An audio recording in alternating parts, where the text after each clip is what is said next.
إن الحمد لله والصلاة والسلام على رسول الله وبعد. معزز حاضرین، یہ ہمارا بخاری شریف کا سلسلہ درس ہے جس میں ہم کتاب العلم جو بخاری شریف کا تیسری کتاب ہے اس کا 7واں باب انشاءاللہ آج ہم سننے والے ہیں.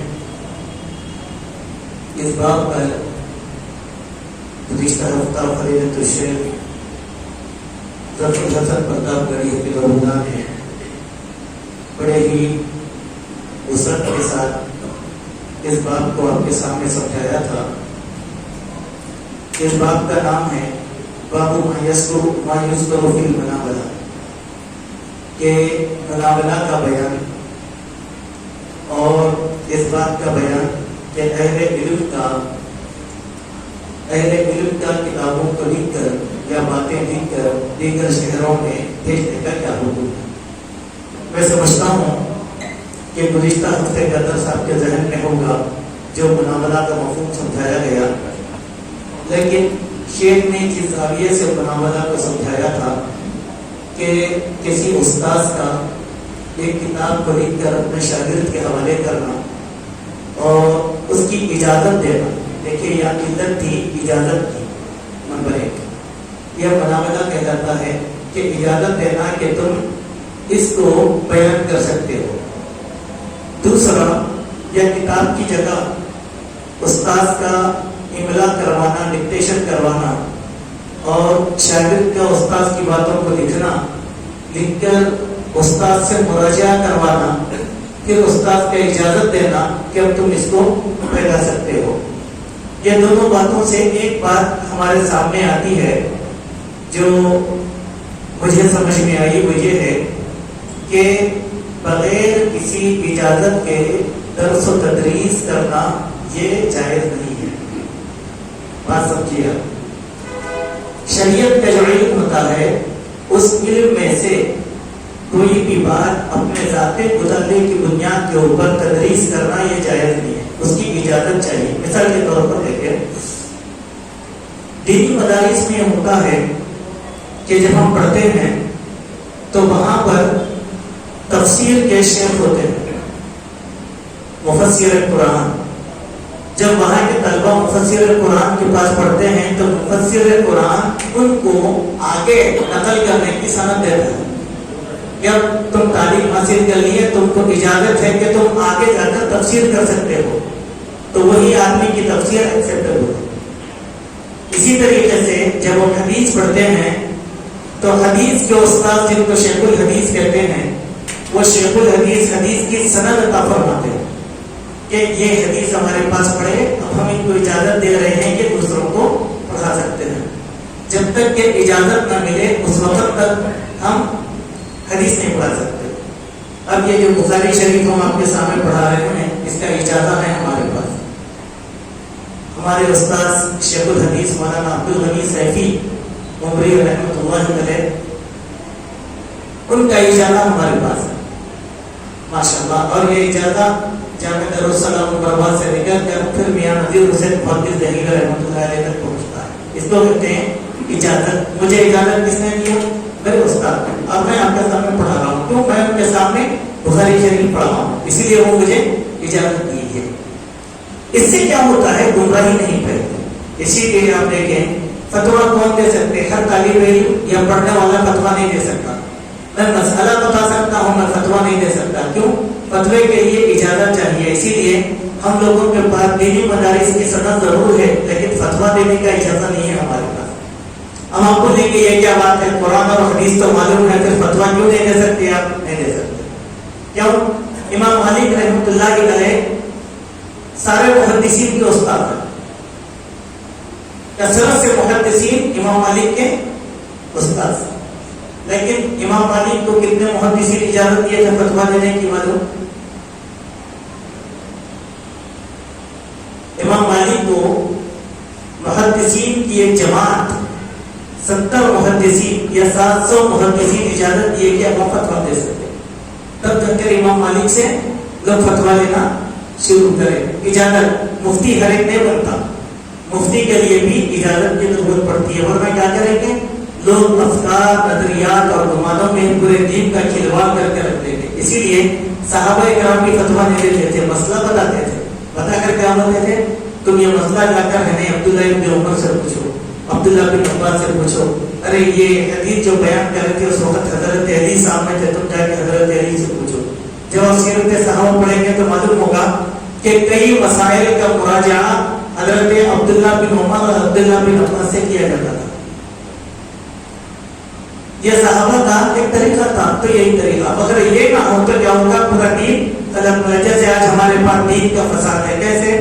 وہ لوگ جو استاد کے سامنے کتاب نہیں پڑھے, وہ لوگ جن کو عربی گرامر معلوم ہے, وہ لوگ جن کو قرآن سیدھا پڑھنے نہیں آتا, وہ لوگ کیا کر رہے ہیں, مفتی بن گئے. نہیں بن گئے, ایک مفہوم دیکھ کر مفتی بن گئے. جیسے ایک حدیث دیکھیں کہ ایک جگہ کیا ہو رہا تھا, میت پر کچھ لوگ رو رہے تھے, میت پر کچھ لوگ رو رہے, تو وہاں سے ابو سعید خدری گزرے. تو بولے ارے تم لوگ کیوں رو رہے, تمہارے رونے سے میت کو عذاب دیا جا رہا ہے. کیا بولے, تمہارے رونے سے میت کو عذاب دیا جا رہا. لوگ تعجب کرے, عمل کسی کا عذاب کسی کو کیوں, عمل کسی کا عذاب کسی کو کیوں, یہ تو اللہ کے اصول کے خلاف ہے نا. تو کچھ لوگ جا کر حضرت عائشہ سے بولے کہ ام المومنین ابو سعید اس طریقے سے کہتے ہیں. تو حضرت عائشہ کیا بولے, معلوم اللہ تعالیٰ ابو سعید پر رحم کرے, وہ حدیث ایسی نہیں ہے, یہ تناظر ہے, یہ مفتی کا تھا. ابو سعید تو اس کا علم نہیں تھا, وہ اجتہاد کا, تو وہ یہ مفہوم لیے تھے. لیکن حضرت عائشہ کو علم تھا, تو وہ کیا کرے, بولے تم میت پر رو رہے کیوں, تمہاری میت کی یہ حالت ہے کہ آلریڈی اللہ اس کو عذاب دے رہا ہے. رونے سے عذاب نہیں, اس کے کفر کی وجہ سے اس کو عذاب ہو رہا. تو اسے ابو سعید کیا سمجھتے ہیں کہ نہیں رونے سے ہو رہا. اسی لیے آج بھی ہمارے پاس بھی مشہور ہے نا, میں میت پر نکو رو تو لگا میت کو عذاب ہوتا نہیں. اللہ تدیر واتی راتوں میں ادھر ہو رہا, ایک تبوت دوسرا اٹھانے والا نہیں ہے. ہمارے رونے سے میت کو عذاب نہیں دیا جائے گا, عمل کی وجہ سے میت کو خود عذاب دیا جا رہا ہے. کوئی یہودی کی میت تھی, اس تناظر میں اللہ کے نبی نے وہ کہا تھا, تو ابو سعید یہ سمجھ گئے. تو مفتی کیا کرتا معلوم ہے, یہی باریکی بتاتا آپ کے سامنے, یہ دلیل ایسا نہیں ہے, یہ دلیل ایسی ہے, یہ معنی ایسے ہے, یہ معنی ایسے ہے. مثال کے طور پہ دیکھیے, عربی زبان بہت نازک زبان ہے, اس میں علم ضروری ہے. کیسے, ضرب یضرب کے معنی ہوتے مارنا, ضرب یضرب مارنا. اچھا, وہی ذرا پیش آ گیا ضرب یضرب ڈیرا لگانا. اب آپ یضرب کو پڑھ لیے تو معنی غلط ہو گیا, نہیں ہو گیا. تو مفتی کیا کرتا, الفاظ کے سیاق اور سباق, شرعی اصطلاح اور اصطلاح لغتی اصطلاح کو لے کر وہ معنی مفہوم آپ کے سامنے رکھتا. اسی لیے دین کو ہر زمانے کے اندر جو ہے اجازت کے تقاضے کے تحت رکھا گیا, جس کو مناولا کہتے ہیں. ہم ہمارے پاس دین کا فساد کیوں ہے بتائیے. ہر برادر زیادہ ہو گیا, ادارے بیان کر دیا. ہر برادر, جیسے مثال کے طور پر دیکھیے, کتاب پڑھنے والوں سے نقصان کیا ہوتا میں آپ کے سامنے بتاتا ہوں. اب آج کل تو اردو کئی لوگوں کو نہیں آتی, سمجھے, تو ایک جگہ ایک لفظ میں لکھ کے تھا یہ تو موت ہے, تو وہ بیچاروں کو اردو نہیں آتی تھی, تو وہ لوگ پڑھ لیے یہ تو موت ہے. موت اور موت میں فرق کیا ہے لکھنے میں, لیکن اہل علم کو معلوم ہے کہ یہ موت ہے کہ یہ موت ہے نا. تو اب جس کا علم حاصل نہیں ہوا وہ غلط پڑھ کے بول دیتا, نہیں بول دیتا. کئی جگہ ہوتا ہے ایسا ہمارے پاس, ایک مفہوم کی جگہ دوسرا مفہوم, تیسرا مفہوم نکال کر لوگ پیش کرتے تھے. اسی لیے مناظرہ رکھا گیا جب تک کہ اجازت نہ ہو اس وقت تک. حتیٰ کہ کاپی پریس نہیں تھا, جب ہاتھوں سے لکھا کرتے تھے, اس کے اندر بھی اجازت کی ضرورت تھی. دلیل کس کو پکڑے یہاں پر, حضرت عثمان بن عفان کو. حضرت عثمان بن عفان قرآن کی کتابوں کرا کے سارے ممالک کو بھیجا تھے نا, اس سے کیا ملی, اجازت ملی نہیں, دلیل ملی. دلیل ملنے کی وجہ سے یہ لکھنے کا کام ہوا, ورنہ ائمہ سلف تو ایسے تھے جو لکھانے کو عیب سمجھتے تھے. معلوم حضرت امام ابو حنیفہ رحمۃ اللہ علیہ کیا یہ طریقہ تھا کہ جب ان کے تلامذہ کوئی بات لکھتے تو ابو حنیفہ رکا دیتے تھے، حالانکہ ابو حنیفہ مجتہد تھے نا، اپنے زمانے کے مجتہد تھے، اپنے علاقے کے مجتہد تھے، مفتی بھی تھے. تو ابو حنیفہ بولتے تھے میرے باتیں مت لکھو، بولتے تھے. بولے کیوں؟ میں حالات کو دیکھ کر فیصلہ کر رہا ہوں، اگر اس کے بعد کوئی دلیل آ گئی تو میری بات چھوڑ دینا، دلیل لے لینا. یہ مفتی کا طریقہ ہوتا، یہ مفتی کا طریقہ.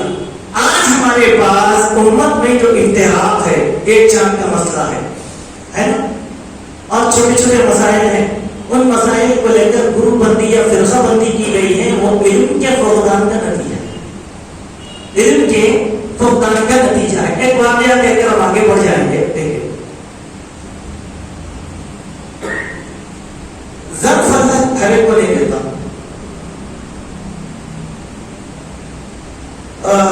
عباسی خلافت کے زمانے میں ایک مسئلہ پیش آیا تھا. وہ مسئلہ کیا تھا کہ قرآن اللہ کا کلام ہے یا مخلوق ہے.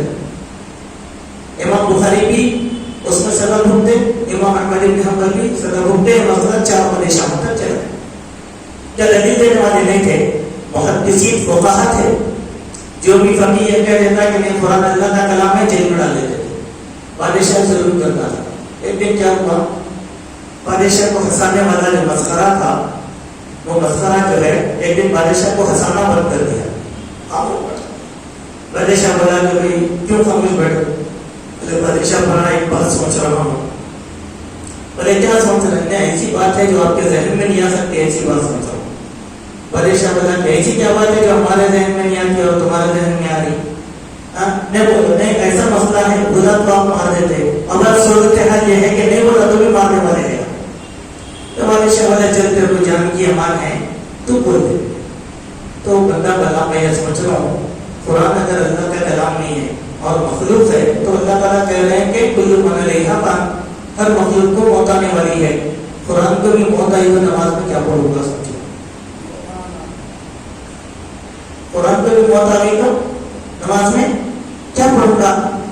3 بادشاہ نہیں سمجھے تو 4تھا بادشاہ سمجھ کے مسئلے کو ختم کر دیا. تو بولیے کیا بات ہے کہ آدمی کبھی کبھی ایک مفہوم لے لیتا، اس کو پھیلاتا، اسی پر جب آپ علماء کے سامنے، اچھا آپ کو تعجب ہوگا، آپ اگر غلطی کریں تو میرے سے غلطی نہیں ہو سکتی. نہیں، کبھی علمی طور پر میرے سے بھی غلطی ہوتی تو ہمارے بڑے کبار علماء ہیں، وہ لوگ اس کی اصلاح کرتے ہیں. دیکھو شیخ یہ ایسا نہیں ہے، ایسا یہ ایسا نہیں ہے، ایسا ہے. سبحان اللہ. اسی لیے جب ہم کتاب لکھتے، مضمون لکھتے تو وہاں پر ایک مسئلہ آتا، اس کا مراجعہ کرواؤ.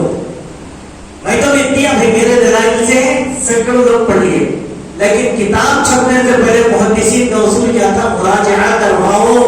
مراجعہ کے معنی کسی تم سے بڑے عالم یا استاذ کو یہ کتاب دکھاؤ تو استاد دیکھ کے اس کے اوپر سند لکھتے، ہاں میں یہ کتاب کو پڑھا، بہت اچھی کتاب ہے، اس کے پڑھنے میں کوئی حرج نہیں، تو میری کتاب ہو گئی مستند.